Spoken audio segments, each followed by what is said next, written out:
The mainstream media is hyper-focused on the Republican primary, the Trump indictments, the DeSantis attacks, and the Vivek show. But this is by design. The Joe Biden presidential campaign isn't being covered because it doesn't exist. What's Joe Biden's re-election message? What policies would he implement in a second term? Nobody knows. He hasn't announced them, but he hasn't ever been asked. Joe Biden isn't asked about anything, and that's the re-election strategy. But this is becoming a problem. If one of the big potential vulnerabilities of a Biden re-election effort is an enthusiasm problem, we're seeing that in small donors. Not only is there no enthusiasm for a Biden re-election, the overwhelming majority of voters say he's too old to serve another term. President Biden's approval rating sits at just 42%, according to a new AP NORC poll.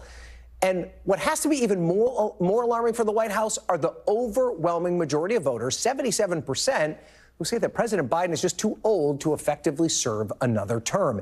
And even among Democrats, that number is 69%.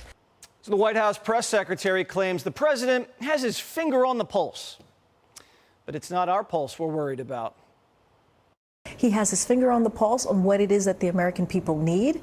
He talks about issues that really matter to the American people, and he is delivering. I'm talking about his age and his stamina and his ability to do the job, and you're talking about the record. And I understand why you'd rather talk about the record, but I'm talking about what Americans see when they turn on the TV and they see, you know, Joe Biden's been in politics since before, literally since before you were born, and like he's let's talk. Aged.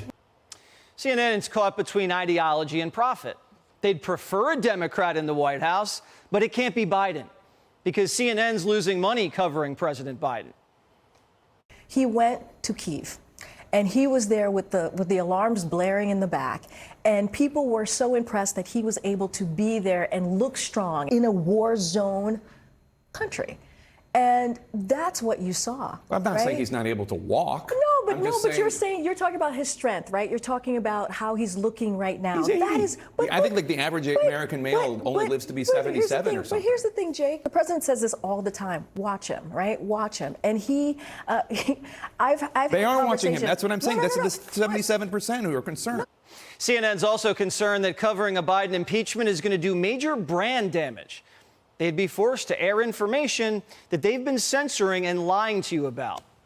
So watch the Democrat field carefully. The corporate media is calculating what a Biden re-election means for their bottom line. Gavin Newsom jockeying for position. Kamala Harris has reinvented herself for the 11th time. Bernie Sanders popped up in New Hampshire the other day. But the one person who is officially running for the Democrat nomination, RFK Jr., a Democrat proposing solutions to real problems. I spoke to him in Central Park earlier this afternoon. You think Joe Biden's a good man? I've known him for 40 years, and I've always thought of him as somebody who was compassionate, who cared about this country. I haven't seen much of him in the past since he was elected. Neither have we. Do you think he has strong character? You saw how he reacted in Maui. I don't think I can shed any light on it. People can look at him and make up their own minds. Do you think he's a healthy guy? This job requires a lot of people to be in good shape. If he feels that he's up to that he should debate me. Do you feel that he's up to debate? I'm not gonna. I don't think it's good for the American people, and I don't think it's good for the Democratic Party if the only people that he has to talk to win this election are his donors and the head of the DNC. I think he needs to. The president should be out talking to the American people, because if you're living in that bubble where just the only people who have access to you are actual Americans are living. Americans are hurting like they've never been before. It's important for our political leadership to have a dialogue and have engagement with not just me, but with the public. Vivek Ramaswamy shares your view on Ukraine. You took a shot at him the other day after the debate. Do you like Vivek? I enjoyed watching him in the debate, and I've actually talked to him a couple of times. And, you know, I encourage him because I think the more people and the more different kind of voices, and he agrees with me on the war. There's a Kennedy-Ramaswamy alliance, you're saying? That's funny. You mentioned the fact that he said something about single mothers during the debate. Part of the problem is we also have a federal government that pays single women more not to have a man in the house than to have a man in the house, contributing to an epidemic of fatherlessness. What did you mean by that? It's important that they have at least parity with married. I understand that we want to create incentives for people keeping people in marriages, but if you're penalizing people financially, single mothers for not staying in abusive marriages, it's not a good thing for anybody. Have you seen the Trump mugshot? Yeah, I did see it. What'd you think? It was an interesting and probably very shrewd decision for him to put on that very defiant face. I think it's very popular with his base. Do you think the mugshot appeals to the Democrat base in any way? I had a mugshot when I was arrested in Puerto Rico in 2001 when I was doing a protest against the Navy on a lawsuit that I eventually won that got the Navy out of Vieques. But when you're arrested and you get the mugshot, you have a strategic decision about how you want to look. I wondered whether he practiced it in front of a mirror or whether he was just angry at the time and that reflected what he did. But I thought from a strategic point of view, it worked very well for him. How do you feel about the fact that the president is having Democrat prosecutors arrest his political opponent?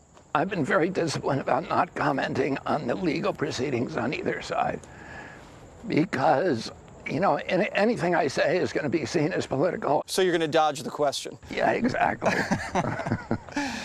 You speak about a voter ID because right now the country mistrusts the electoral process. People are worried about fraud. People are worried about illegal voting. How would your plan address that? Make passport cards, which are a form of the passport, free. A lot of poor people, particularly people in cities who don't drive, don't have access to identification. And if we have voter ID laws, it would keep them from voting. So it would keep a huge demographic of people from voting. And it's costly to get a license. It's costly to get a government photo ID. How much does a government photo ID cost? The passport now costs $65, and then there's some paperwork. But it's very convenient. If you made it free for poor people, it's very convenient because there's 33,000 post offices in this country. You can go down and get it, and it's a solution that is endorsed by Republicans and Democrats. In fact, President Bush endorsed it, President Clinton endorsed it, and President Carter endorsed it. So it's bipartisan, which means it'll never happen. Do you own an electric car? No. Why not? Because I have a minivan, because I got 7 kids, and I got 3 dogs, and a lot of other animals, and there's no electric car that they would fit in. Are you an avid media consumer? You seem like you watch a lot of Fox. Right now, I get the most reliable news source, other than the Jesse Watters show, is Substack for me. CNN, MSNBC, did they invite you on? No. Why not? You would have to ask them. It seems like you'd be a natural fit over there. What do you think's changed? CNN and MSNBC have become, you know, openly partisan and very, very much aligned with the Democratic National Committee. And, you know, they share the same sort of anger at my candidacy, and they don't, they'll do stories about me, but they won't allow me to talk directly to their audience. Are you shocked at how humane I am? Yeah, I am actually. You're kind of amorphous to me. You're androgynous, and you know, I can't really put my finger on even. I don't even know if you're a Republican or a Democrat. Okay, I'm going to take that as a compliment. Kennedy, thank you so much.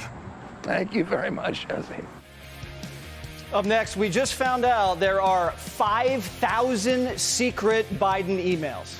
Hey, Sean Hannity here. Hey, click here to subscribe to Fox News YouTube page and catch our hottest interviews and most compelling analysis. You will not get it anywhere else.